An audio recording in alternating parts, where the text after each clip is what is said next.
All right. Fuck it. All right. Are we back? We're back. Did you take the call from Dad? We took the call from Dad. That was fantastic. He always brings us such wonderful insight. You know, he really does. He actually does. It's fair. He does. I mean, It's fair. He provides a different point of view that I think you and I don't necessarily have. Oh, that's for sure. That's for sure. Now, tonight's episode is we don't have Tawny with us. She's out sick, or so she says. But we wish I believe her. I know you would. We wish her the best, and we want her to get healthy because I expect her ass to be back to work tomorrow. So this evening we're going to talk about a couple of things, a little more personal to me. Mm-hmm. Talk about the firm, how it started off as Adam C. Stone, Attorney and Counselor at Law Ltd, like the longest law firm name ever. But just how that just started. to stroke your ego, but anyway. It did. Yeah, it was. It absolutely was. And actually, to be honest with you, the honest to God truth, I named the firm after the first law firm that Abraham Lincoln opened, which was A. Lincoln, Attorney and Counselor at Law. That's interesting. Complete bullshit, because but that was my... That was your thinking. That was my thinking, and that was my inspiration or my muse for opening the firm. So I guess I'm gonna play the role of interviewer, and we're gonna take it all the way back. Yeah, we're gonna take it way back, even before the law firm even started. Sure. Okay. If we're gonna get personal, so when did you? I mean, yeah, you're my brother. I know you probably better than anybody. You know me better than anybody. Sure. But when did you finally decide that the law is where you wanted to be? It's not like a function of, To Kill a Mockingbird or some, I read some book or some horse shit like that. I love to compete. I love to win. I grew up in a household, just as you did, that there's never an excuse for losing. If you lose, it's because someone outworked you. Yeah, you weren't prepared. You weren't prepared. And we were reminded of that. I had that attitude in law school. And I got to the point when I was in college at Wittenberg where I couldn't play basketball anymore. And basketball was really the outlet for like my competitiveness. Yeah. I know that all too well. It drove you too. I mean, I might have helped with that competitiveness. You did. I mean, there's a house down the street from here that's got a garage door with a big ass dent in it from where you tossed me in it. Multiple shoulder dents. We were kids. Yeah. And I think the driveway still has the red. Yeah, the droplets. Not the blood, but red paint. Remember, we had the different angles that we painted on the driveway. Oh yeah, so you were that way we were hitting different angles. Absolutely. Oh yeah. I mean, basketball was life, and competing. School, being good, doing well in school was a function of I want to be easy for coaches to say I want that kid. They don't have to worry about my ACT score. They don't have to worry about my SAT score. They don't have to worry about my GPA. I got that shit. I've got that shit down. So I got to college, and I already had back problems. I was supposed to go play at the United States Naval Academy, Lehigh. I had a couple very small, not anything exciting, very small D1 interviews. Stop being so damn humble. Well, it is. Chris, it is. It wasn't being, actively recruited by Duke. No, but still, you may not have been being actively recruited by Duke, but I'm just going to throw it out there. How many kids that come out of not just Bucyrus, but out of Crawford County actually are recruited even to D2, let alone, even if it's small? I mean, you, Adam, I remember when I lived in Kentucky, you were coming back from Clemson. Yeah. You visited Clemson. Yep. You were, I think an 8th grader or freshman, you were starting to get letters from Ohio, from Michigan State. You know what I mean? But the point is the competitive. That's what it comes down to. Yeah. I had to have an outlet for my competitive side, so the law seemed to make the most sense.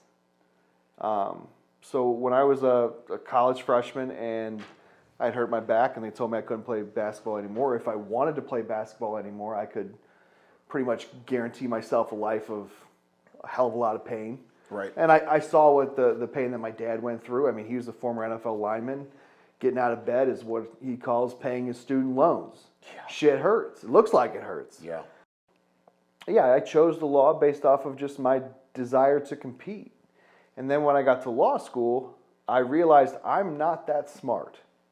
Oh, stop. No, it's a realization that when you're in it, it smacks you in the face, especially when you have a large ego like I do, and I admittedly do. At least you admit it. Well, absolutely. But the thing that's weird about that situation is my mindset, everything in my mind went back to those days when when Dad would drive the van, would drive our family van to the gym, to the high school gym. I'm talking about the weight room. He would open it up. I'm not allowed to ride in the van. I have to run from the house to the weight room. Yeah. Which is not, Bucyrus isn't a big town, but it's all the way across town. And It was at Lincoln. no, actually, this was out at the high school. Okay, it's out of high school now. Or Kersley is where it was. Yeah. So I remember every time I would come in, I'm breathing hard, I'm sweating like I'm a whore in church. It is not good. And the moment I walk through the door, there's that big man saying, "Where the fuck you been?" Yeah. "I've been here for 20 minutes. Where you been?" What took you so long? "Yeah. What took you so long? When I tell you to run, run." Yeah. I went back to that mindset because you might be smarter than me. You might have more talent than I do. But hard work is a choice. Mm-hmm. And I realized that if I worked harder than everybody else, it didn't matter how much more intelligent they were than me. I was growing good habits because they weren't going to beat me. Right. They may have a better GPA than me. They may have had a higher class rank, but they weren't getting rid of me. Right. I was a thorn in their motherfucking side. And the thing that I loved, and that people hate me around here for the fact that I seemingly have a chip on my shoulder. That chip I developed in law school for a very important reason. Now, hold on, let me finish. I developed that chip for a very important reason. I decided that the practice of law was going to be my way. Like, I saw it this certain way. I had this vision for myself, right? Mm-hmm. And I have all these professors, I have all these other law student douchebags who are telling me it needs to be this way. And they're literally trying to constantly pull you into their little bullshit arguments about, who's got the better GPA, who's got the better class rank, who's on law review. It doesn't matter. Yeah, it didn't fucking matter. We all get the same sheepskin. We all get the same license. Right. So I decided, you know what? Yeah, I might apply. I could apply for these paid jobs. I don't want to sit there and just push paper all goddamn day. I want to do something that actually means something. So that's when I went to work for the NAACP. Let's stop at that for just a minute. Let's talk about the NAACP for a minute. Yeah. Because when I was uploading the video from our last episode, episode 2, I was reminded of a certain situation that you were involved in. Yeah. That I handled incredibly immaturely and poorly. You did, but you were also what, 22, 20? Oh, I was you 20, were a kid. I was 25. You were a kid. 24, 25. You were a kid. Yeah. Compared to where you're at now, you were a kid. Yeah. So let's talk about that for a minute because, you've always been very active and with respect to civil rights. Yeah. And just general basic human rights. So why did you decide to go work for the NAACP? They had this office on 3rd Street. And this was in Dayton. This is in Dayton, Ohio. Because we jumped from Wittenberg now to the NAACP. Yeah, but you went to law school at Dayton. In Dayton. Basically, I got a Route 4 from Bucyrus, went straight south, stopped at Wittenberg for 4 years. And jumped on 75. Yeah, then just jumped on 75 and went down to Dayton. It was a really short trip. But I chose the NAACP. They had this little office on 3rd Street, and it's in West Dayton. And at the time, I haven't been back there in a long time, but at the time, West Dayton was a very violent place. Largely African American. And one of my very best friends in the world, Megan Hoddle, was teaching at a school in West Dayton. And she had asked me to mentor. So I was going over there to mentor anyway, and I'd drive by that office all the time. So I finally just stopped in and said, hey, do you want some help? I'm not going to charge you anything. Here's what I do. Here's my class schedule. Do you want some help? So they put me in the Thurgood Marshall Legal Redress Department, where I stayed for about 2.5 years. We did some really great work. Caught some people's attention. We changed a lot of policies. We helped a lot of individuals. And it wasn't just me. Like, I had a group of people who, you're talking about this video. I know the You know YouTube which one I'm talking about. Yeah, I know where you're going, but It's like 25 seconds, and you're literally seated at a table with 6 to 8 other adults who are significantly older than you. well, that day was the day that President Obama's first term started. Right. And the NAACP really pushed voter registration. And we had gone out and we had really canvassed for voter registration. And we had some incredible people working in that office. And that morning, I come to my office, and my office was this corner office, which sounds very exciting. However, the brick was separated on the building, so if it snowed, it actually snowed into my office. Oh, that's fun. Yeah, it was pretty cool.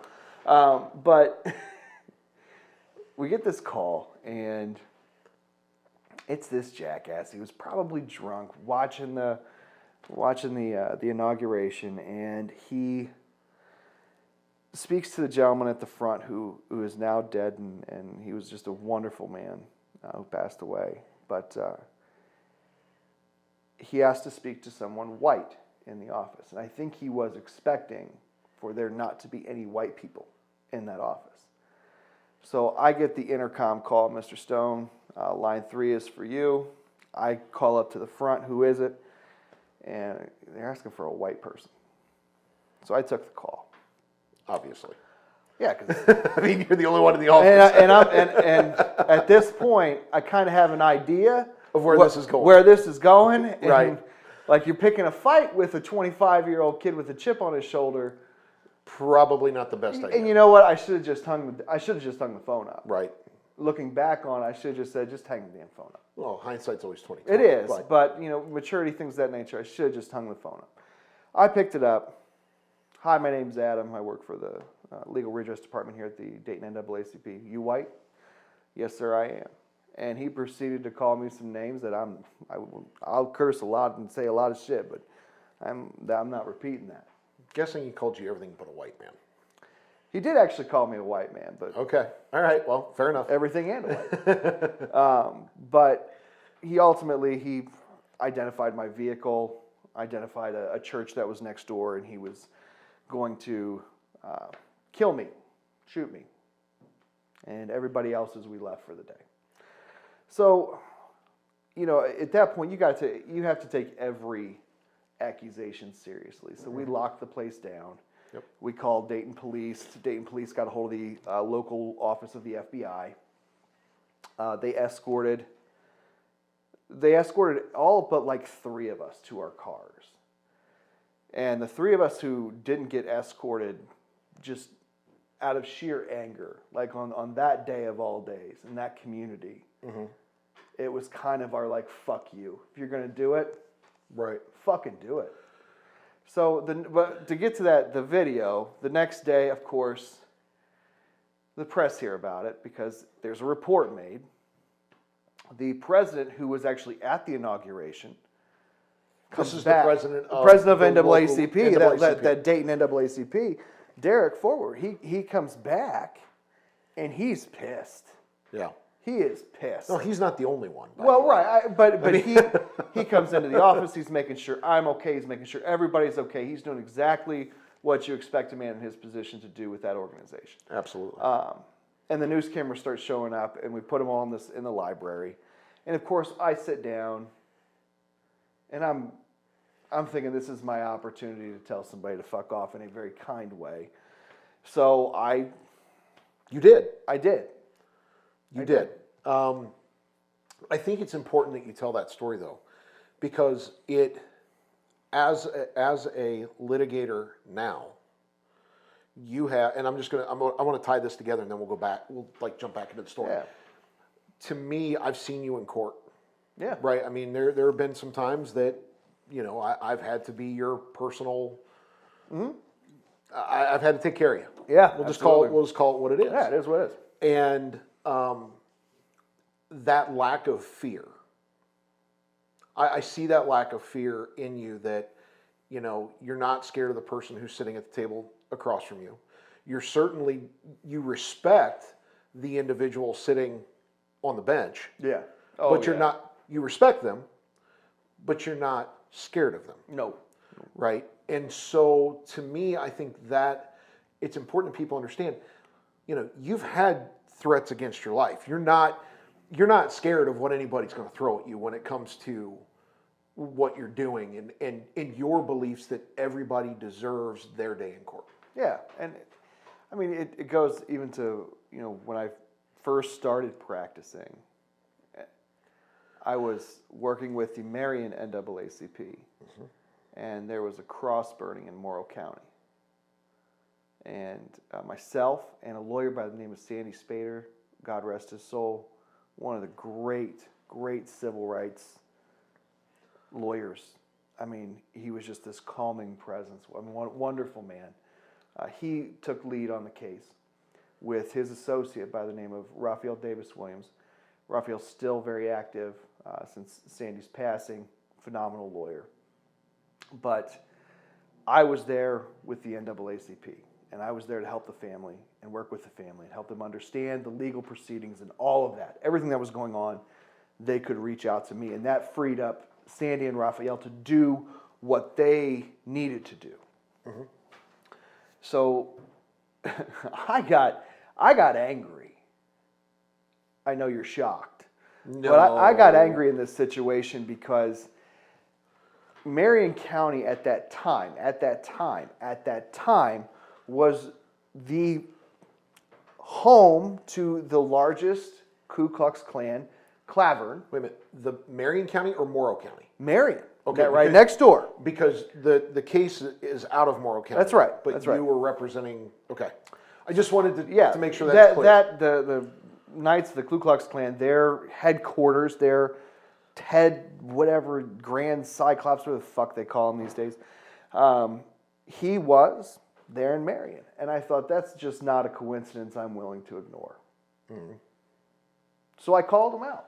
Publicly called them out that I believe that there was some connection between that cross burning and that organization. They called for me to be sued for defamation. The Klan called for me to be sued for defamation. We had threats here at the office. We had a brick thrown through one of our windows over by the copy machine here in this office. It was a challenging time, but again, you have to you make a decision at some point, and believe me, I'm a big believer in my ideals. I don't always stay true to them. In fact, I've made some really poor decisions in my life that are very contradictory and hypocritical to my ideals.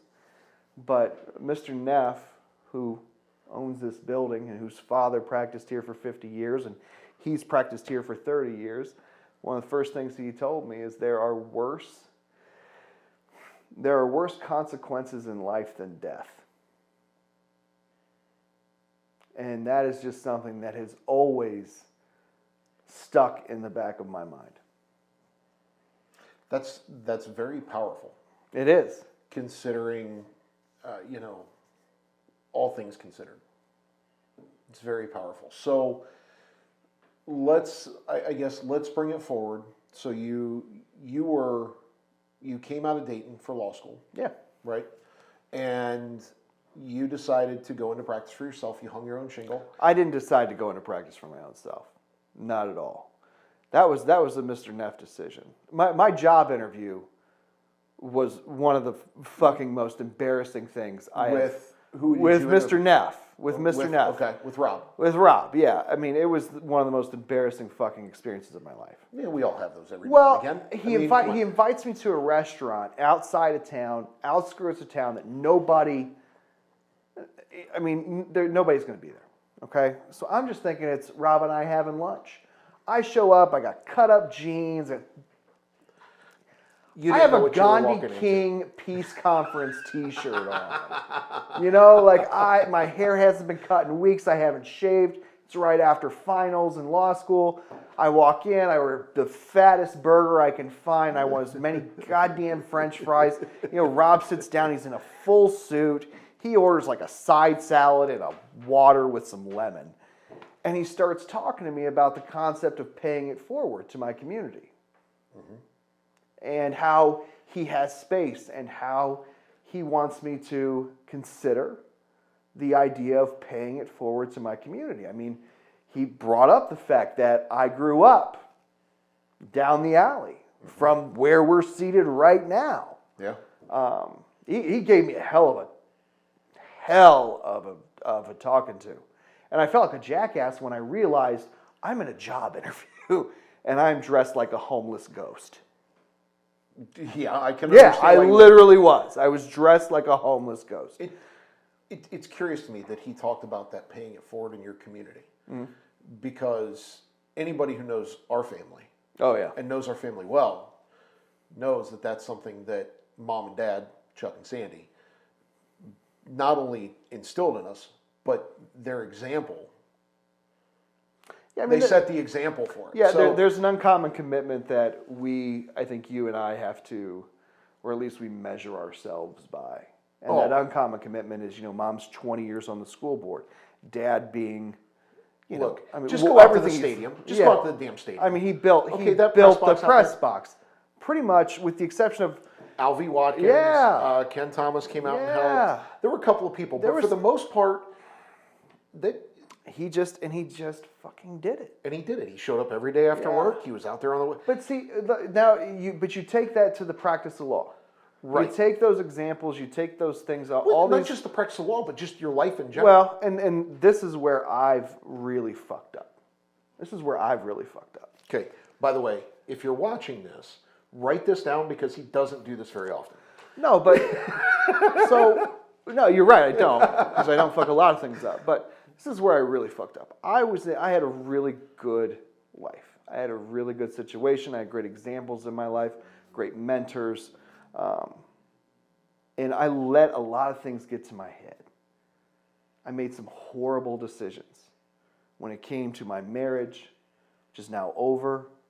I made awful decisions I can't take back, decisions that I'm horribly sorry for, that when I look at my sons, I think, don't you dare, you will learn from your dad's mistakes. But I always had the practice of law. And I took so much of my mind, so much of everything that made me me, and I put it over into the practice of law, that I gave so little to that relationship, that marriage, that ultimately I made mistakes that led to it. To its demise. To its complete demise. But after that, because of the way it ended, I had to learn something really, really important. And that is the idea that we can take on personas as professionals. And we do that as a means of dealing with our personal life. Like when I'm at home and I'm with my boys, I'm Adam. I'm just Adam. I'm the Adam you're Fleece. That's you're right. Fleece. Fleece, Adam. Yeah. I'm the Adam you grew up with. Yeah. I'm loving. I'm caring. I do my best to give them all the time that I possibly can. I adore those boys. They bring me more joy than anything in this world. I am so fucking lucky to have them in my life. For all the mistakes I have made, to have those gifts is just absolutely remarkable. Mm-hmm. But I had to learn because of the people that I represent, what they're accused of.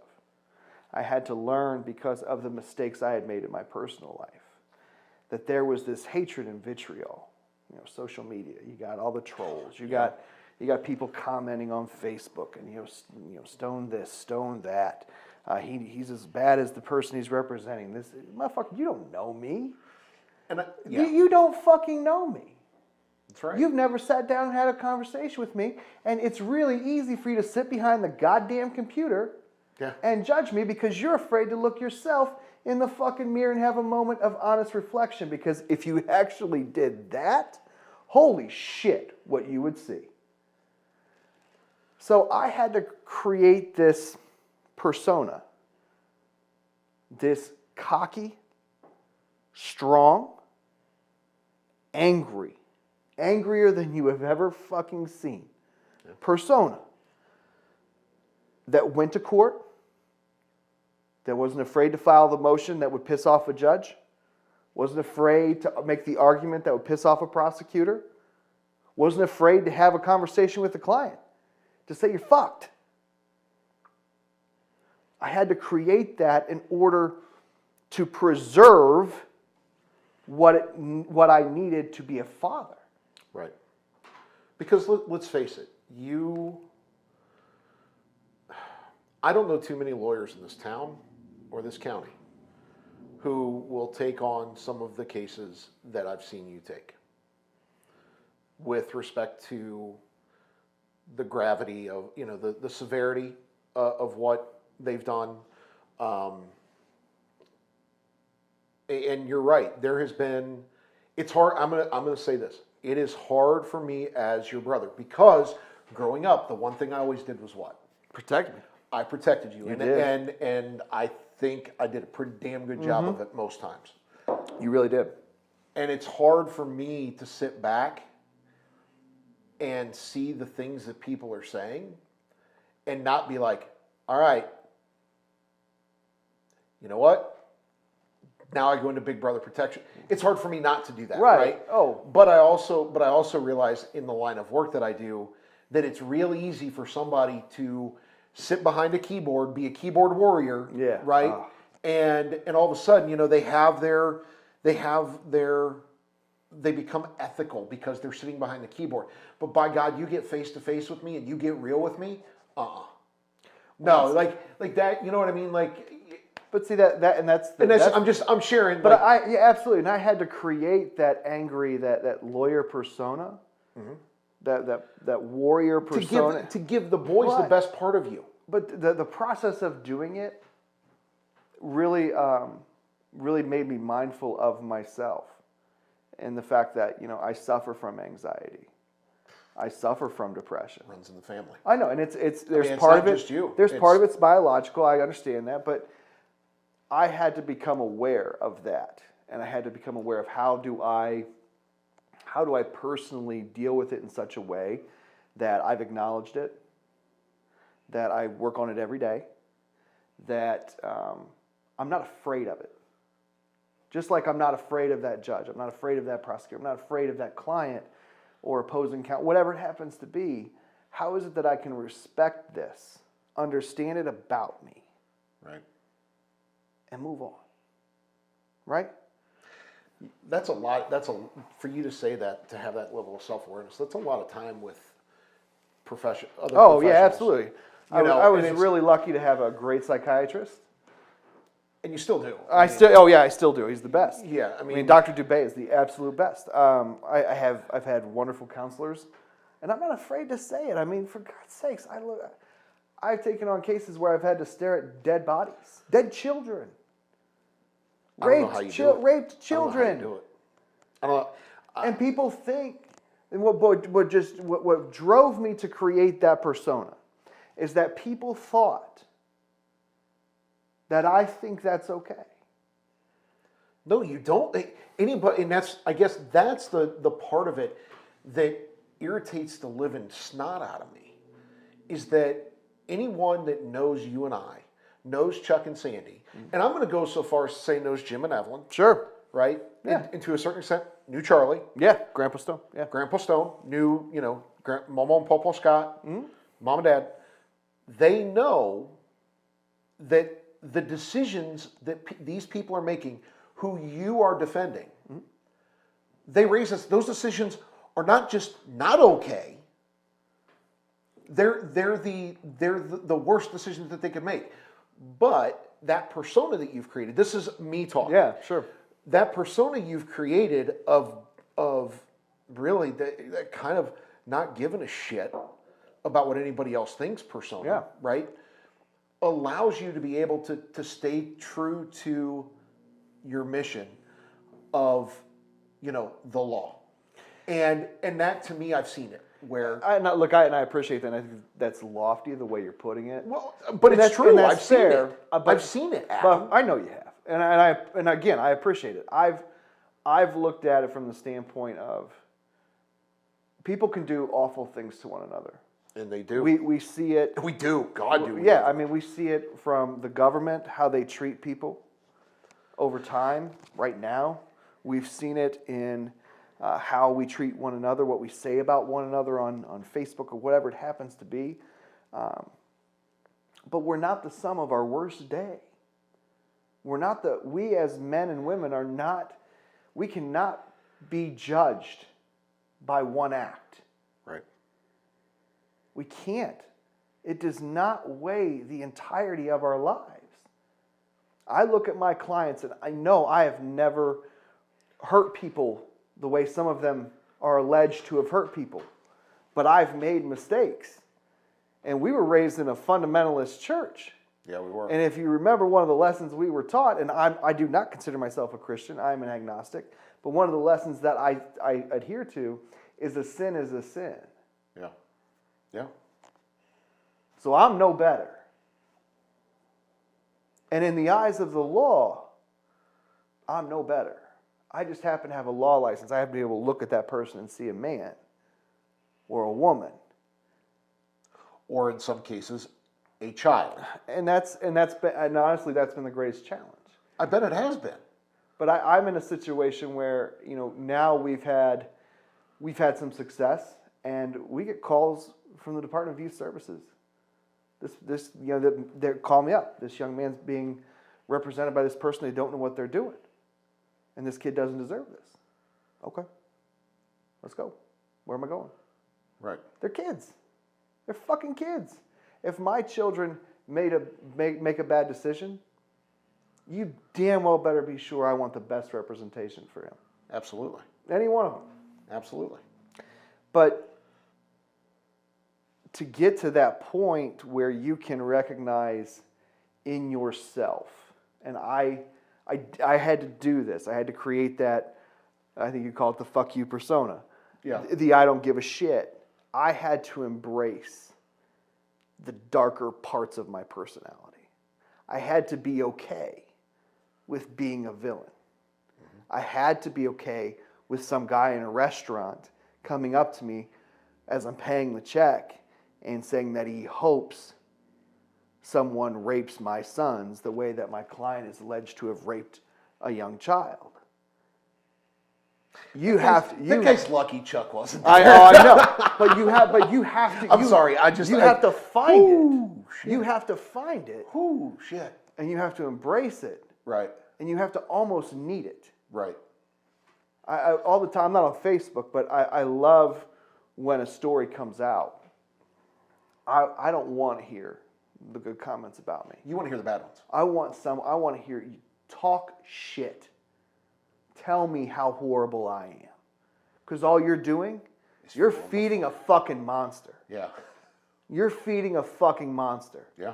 Because I will defend my clients till my last breath. Right. So don't put your judgment, don't put your morals on me. Because when you try that, all you're doing is pissing me off, and I'm going to piss you off more. Right. Because I need it. It's fuel now. Right. So let's go back to that interview with Rob. Yeah, all right. That absolutely, you said you didn't screw the pooch, obviously, but you were totally unprepared. Yeah. So out of that, he's talking about, and how this all got started, this whole line of conversation was paying it forward in your community. Yeah. So out of that conversation was born you having your own, like hanging your shingle and having your own firm? And we had to do that. He was a magistrate for Judge Wiseman at the time. So in order for me to be able to practice in Judge Wiseman's courtroom, You had to have. I had to start my own. Yeah, you could not. I could be not an work for associate. Rob. Yeah. Right. So that's what I did. Is I started my own firm, and I've had partners over the years, and those situations haven't worked out for a plethora of reasons. I'm sure none the least of which have been my ego, my personal decisions. I have no doubt. I'm lucky to have the partner I have now, and she's a hell of a lot tougher than I am as a person. I'm very, very lucky. But Rob taught me to pay it forward, and there are times where I wonder and I have to ask myself, in the course of my work right now and who I'm representing, am I still paying it forward? And the answer to that is always yes. I told a story in court one time. I screwed it up, but I still told it. Never stops you from telling a story. It absolutely doesn't. Because they don't know you screwed it up. No, the judge caught me. The judge caught me screwing it up.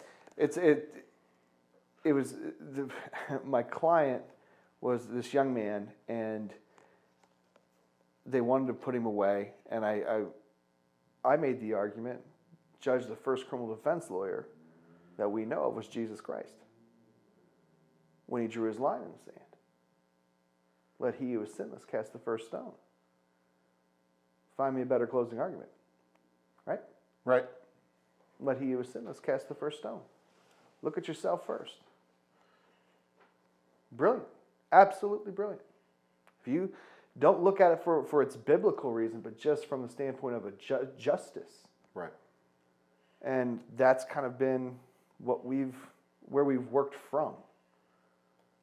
I'm going to stand in that courtroom. You want to throw stones at my client? Be prepared, because I'm going to throw some big ones at you too. Right. And it's not something that you're not always proud of. There have been cases I've won where I walked out of court and I wouldn't even shake my client's hand. But you have a job to do, and it's not my fault if the great state of Ohio and its prosecutors can't prove their case. Right. And I think that's what people forget. That's what I think people don't realize, is that it's not your job to prove your client's innocence. It's the state's job, right? The prosecutor's job, right? And if I'm wrong, please tell me. I'll tell you. But I feel like, again, I've been around you enough to Yep. know it's the state's prosecutor's job, yeah, to prove beyond a reasonable doubt that your client is guilty. And the thing is, and what makes it frustrating for me. Am I wrong? You're absolutely, no, you're not wrong. Okay. You're absolutely right. What makes it frustrating for me is I walk in there, and 9 times out of 10, I have a poor, can't even afford the O and the R on poor client.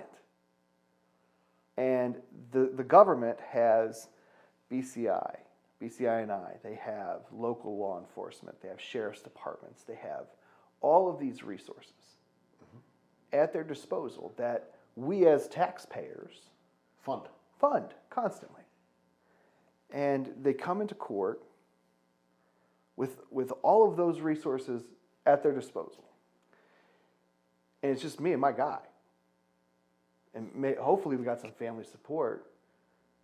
But it's this, like, preparing my case, it's just the 5 or 6 people in this office working their asses off. Right. I don't have whole departments. I don't have forensic scientists that work in this office.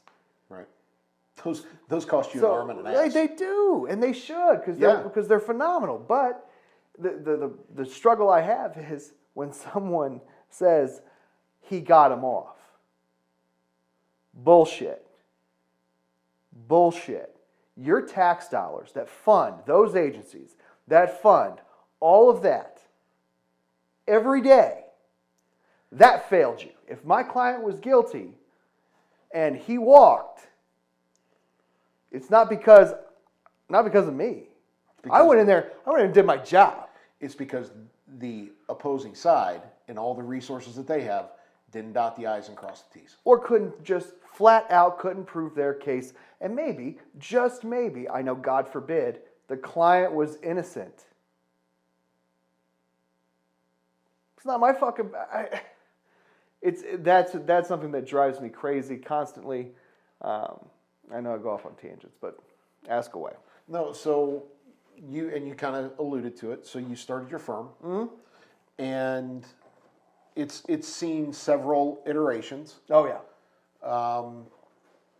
And now, so you're now 10 years. Yeah, this is my 11th year. Oh my God, has it been that long since we went to Keeneland? Yeah. Oh yeah. Holy crap. Oh yeah. So now you're 11 years in. You got a decade in.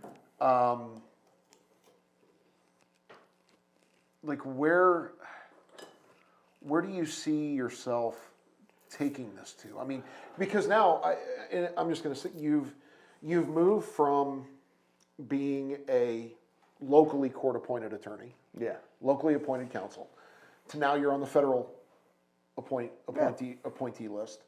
You're not doing a lot of local appointed work, if any at all, anymore, right? We do some, But it's very if little. something is especially heinous, Right, but it's not the prevalent part of the business. No. In terms of your practice, Tani does some criminal work, but she also is in the probate estates, Medicaid planning, all that. But your full focus is criminal. It really is. I do some custody work. I do some divorce work from time to time. Most of that work actually is to help my friends, like people that I admire and adore. They have a situation, And you help. I help. Yeah. I want to talk about one thing that in the course of not only your 11 years here, but my 10 years working with the local school district that I thought was pretty impressive. Let's talk about the RFK Center. Oh yeah, that was cool. That was fun. It's interesting to me.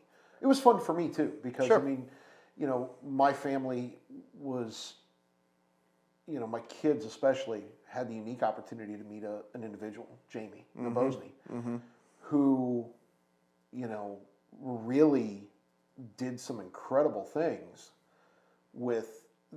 I can't imagine, and I'll let you tell the story if you so choose. But the things he did, I don't know that I would ever be strong enough to put up with the bullshit that he dealt with. No, that's what makes him. That's what makes him who he is. Yeah, it's his courage, and I think you find that courage in youth.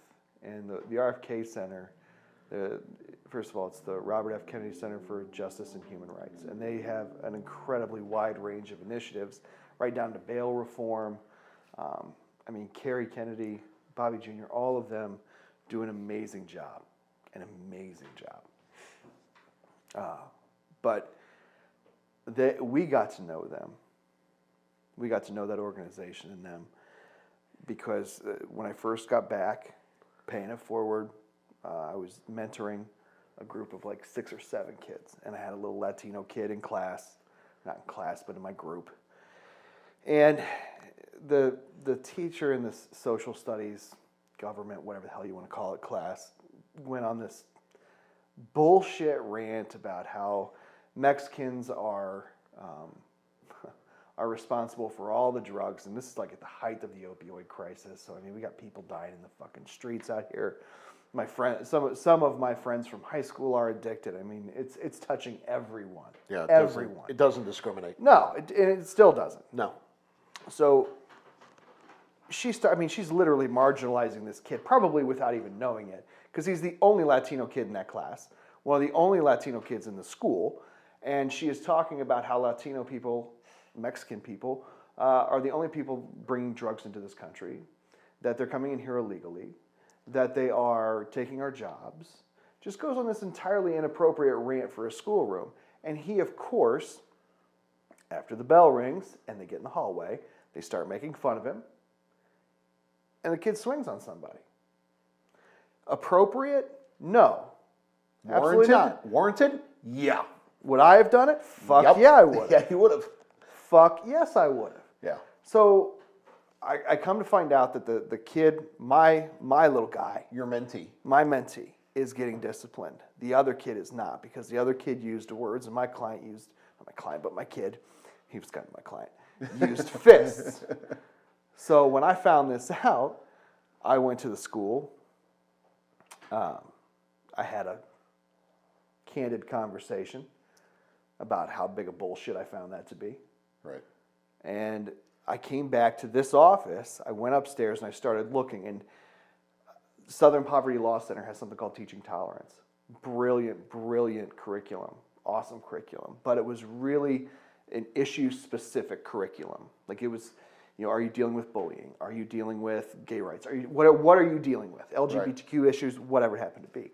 And I came across Speak Truth to Power, which was a function of the Robert Kennedy Center. And I had been a member of the Robert Kennedy Center since I was in college. Right. Always been a fan of RFK. Growing up in our house, we have plates with their pictures on them. Bobby and yeah, absolutely. Yeah. So I made a phone call. I left a message. Within 30 minutes, I had received a call. I explained the situation. And a week later, Karen Robinson and Pam Schmidt touched down in Columbus. I picked them up, brought them up here. They were sitting down meeting with teachers, and we were the first public school to implement in Ohio to implement a civil rights, human rights based curriculum. Now that has kind of, because of the constraints and what the state has done, it's worked itself down into a single class. I don't blame the teachers, I don't blame the school, I do blame the state. Right. But that was a really unique experience because we did get the opportunity to meet Jamie Nabozny. If anybody doesn't know who Jamie is, Jamie, as a young man, was high school kid, openly gay, and was beaten in his school to the point where he had to have plastic surgery. It was awful, absolutely awful, as terrible as you can imagine, without actually taking his life. And he now, he has another job. The problem was the school stood by. Yeah, didn't do anything. Didn't do anything for And he turned around and he sued the school district. He did. And he won. Going Yes, away, he won. Now, this was in Minnesota. Yeah. And he won. Yep. Yeah.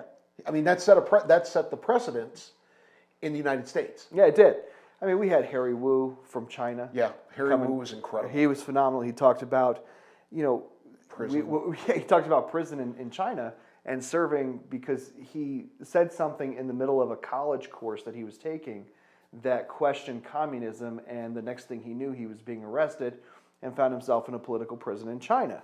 So he was talking to us about, these different shirts that we buy or our Christmas lights, how they are made and who is making them.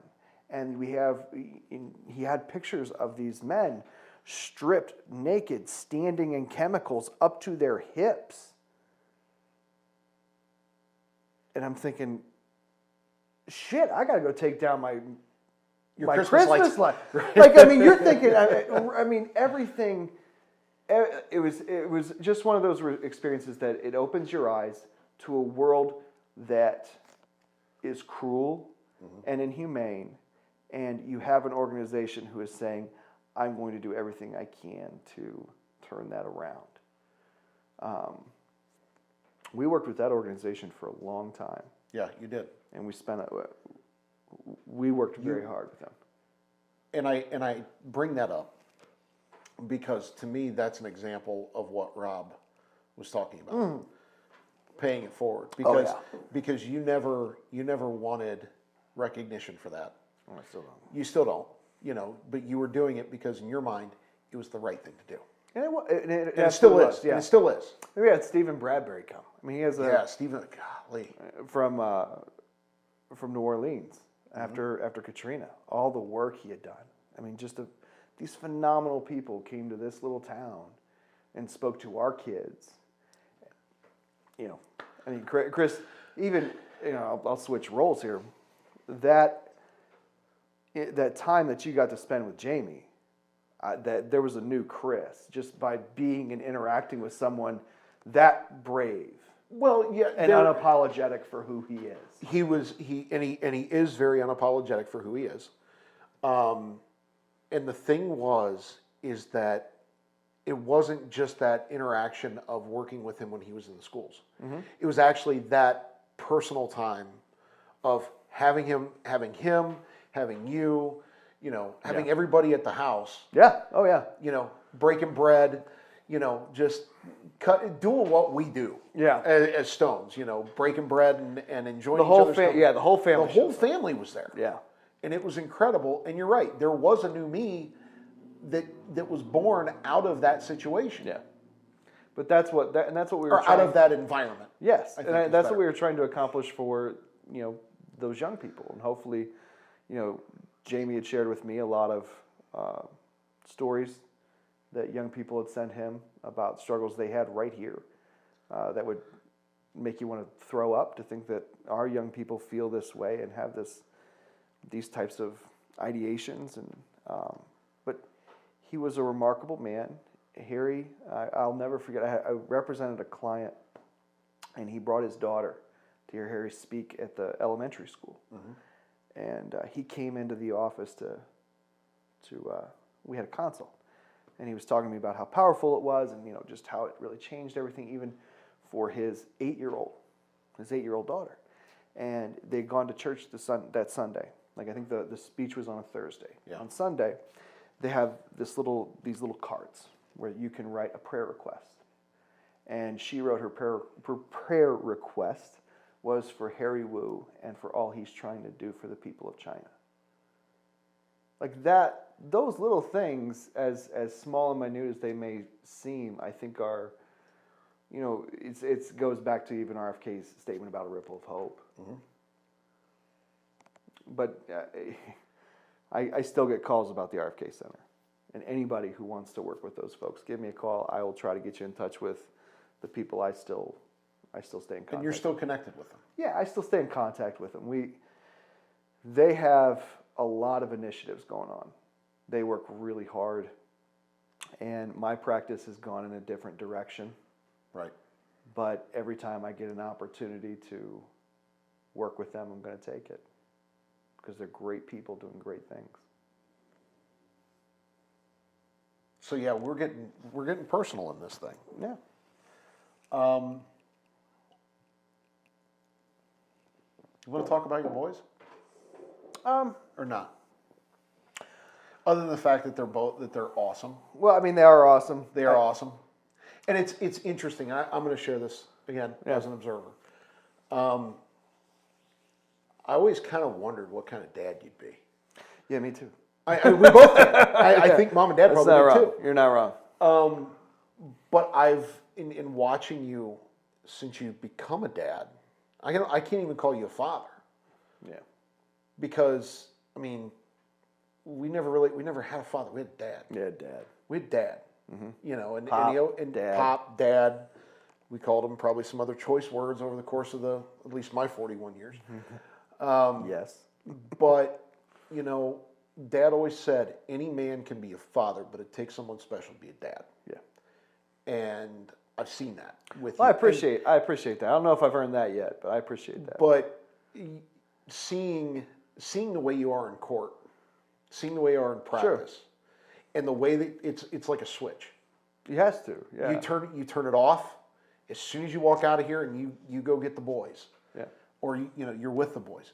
You're a completely different human being when you're with the boys. Yeah.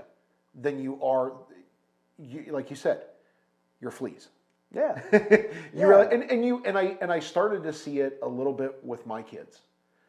Right, especially with my oldest. Yeah. Oh. You two have a very, very special connection. Yeah, she is one of those people who, at the age of 13, is just remarkably mature, and she and I have through the years, I've always been able to be just bluntly honest with her, and it's reciprocated. Right. She is bluntly honest with me, and I'm very lucky and very fortunate. I love her to death. I would move mountains for that little girl. I'm going to tell you, my 11-year-old reminds me so much of you. Sure. When you were that age. And giving zero shits about anything. Well, and here's the thing. Except what he wants to care about. Absolutely. That's you. It is. And he's such a unique soul. Yeah, he is. He's highly intelligent. Oh my gosh. Yeah. Out of this world. Yeah, and both the kids are. But to see the way you interact with both of them, I'm glad that John Q. Public doesn't necessarily get to see that side, that you've reserved fleas Yeah. Oh yeah. for your boys, Oh yeah. for my kids, Yep. that For the family. For the family. But Chris, I think you have to understand, and this is something I want to take that situation, go back to the mental health and what criminal lawyers, not just me, I'm using myself as an example, but what we face, especially criminal lawyers who handle more serious felonies. And you do it with pride, you do it with dignity, you do it with integrity, you bust your ass at it, you give it hell. What happens is you have all of this stuff coming at you, okay? And stuff is really the only way to describe it. You've got police reports and videos, and you have victims and victims' families, and you're getting phone calls, you've got witnesses, you've got your client, you've got all of this stuff coming at you. So you have to figure out a way to organize that, not just within an office context as to how that's going to flow, more importantly in your mind. Most importantly in your mind. And it becomes an incredible struggle when you're dealing with 130 counts of, sex crime indictment or a federal fentanyl conspiracy. Because all of those things are happening at once, and you have to compartmentalize. And all the while, you're dealing with this constant self-doubt and the anxiety of the overall amount of, you're constantly asking yourself, can I handle this? Right. Am I good enough? And Chris, I'm really fucking good at what I do. You are. But the moment I stop asking myself that question, which is directly linked to my anxiety, which is directly linked to my depression, the moment I stop asking myself that question, am I good enough? Then I settle in and I don't get better. Right.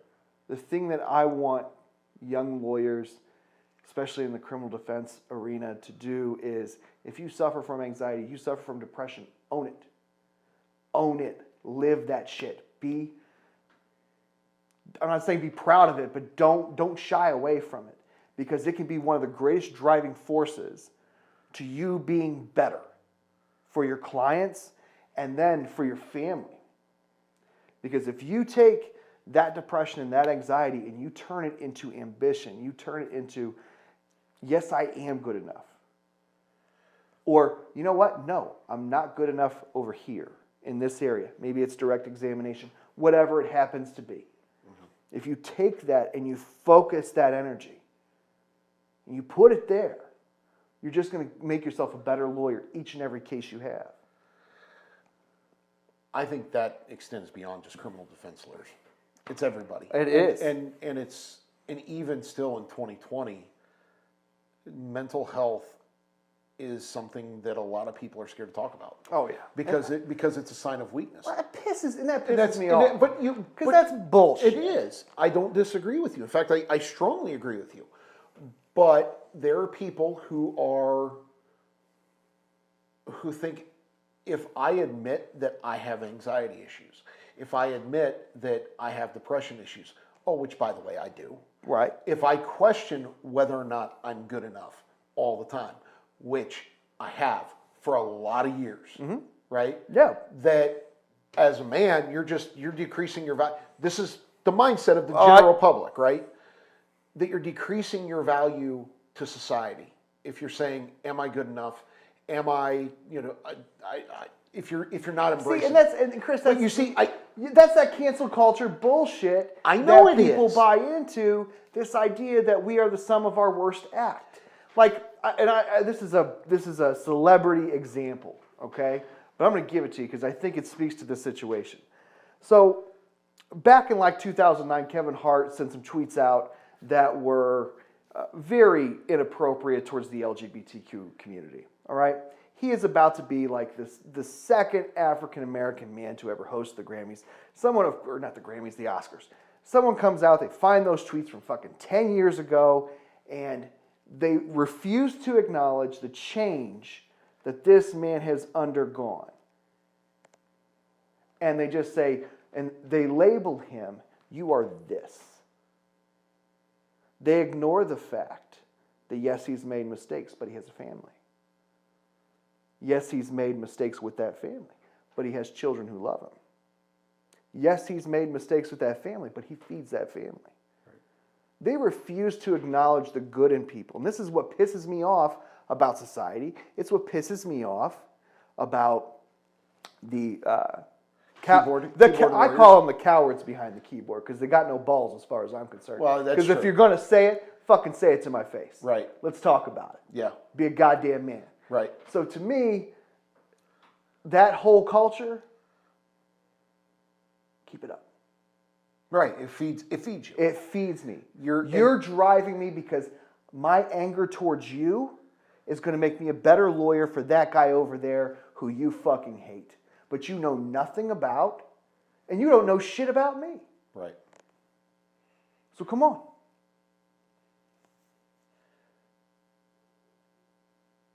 We're at an hour. Yeah. It went fast, didn't it? It always does. It really does. It actually goes, and I'll say this much. It goes faster with Tawny here. I'll fully admit that. Don't get me wrong. I had a really great time working with you, but Thanks, no, I'm kidding. No. No. Tawny she just adds so much to the conversation. She does. Because Absolutely. she comes from such a great, different perspective, not just from a woman's perspective, but just Well, I mean, look, what she's been through in life, like her whole life experiences. Well, and I don't know all of her life experiences, but I just look at what she did to become a lawyer. Yeah, oh, I know. She worked for Job and Family Services. Then she went to Medicaid planning for herself. Then she went to law school. Right, and she put herself through law school. Yeah, oh yeah. Right, and while she, and again, she's not a typical law student that goes in right after. She's an older law student.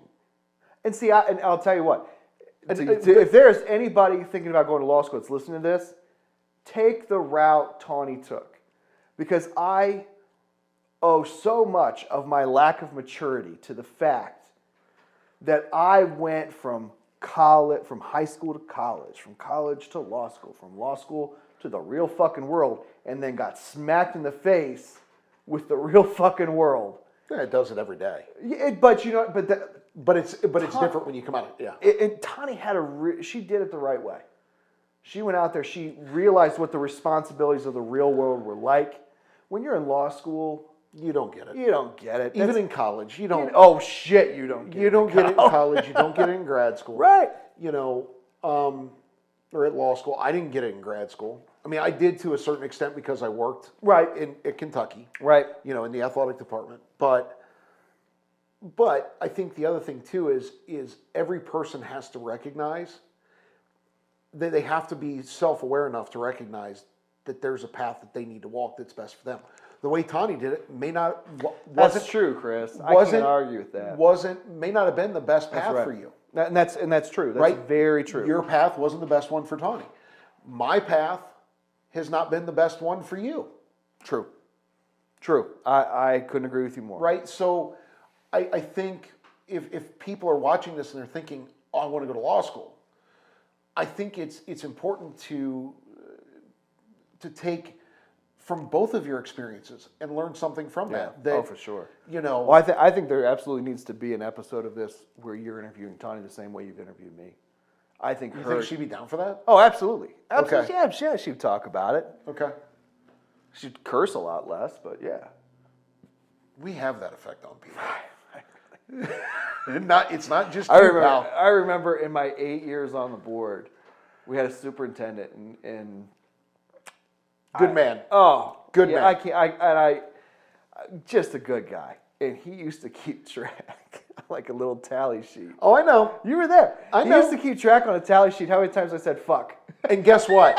anytime you would say it in a board meeting, I'd be staring at you square in the face. Adam, come on. This is an open meeting in the public, I was so man. Come mad. on. I would get so mad at these people. You would get frustrated. Yes, you would. Yes, you would. I'm not in the courtroom, so we'll be all right. I don't know what's Regardless, worse, being in the courtroom I say that to say, Tawny, we miss you. We missed you for this episode. Yeah, we did. Yeah, we did. And Tawny, by the way, you're up. Yeah, you're gonna fly solo. Get to feeling better because you're gonna come up here and do a solo episode yourself. Absolutely. Thank you, everybody, for listening to my sorry ass story. Hey, have a good one, guys. Thanks. Take care.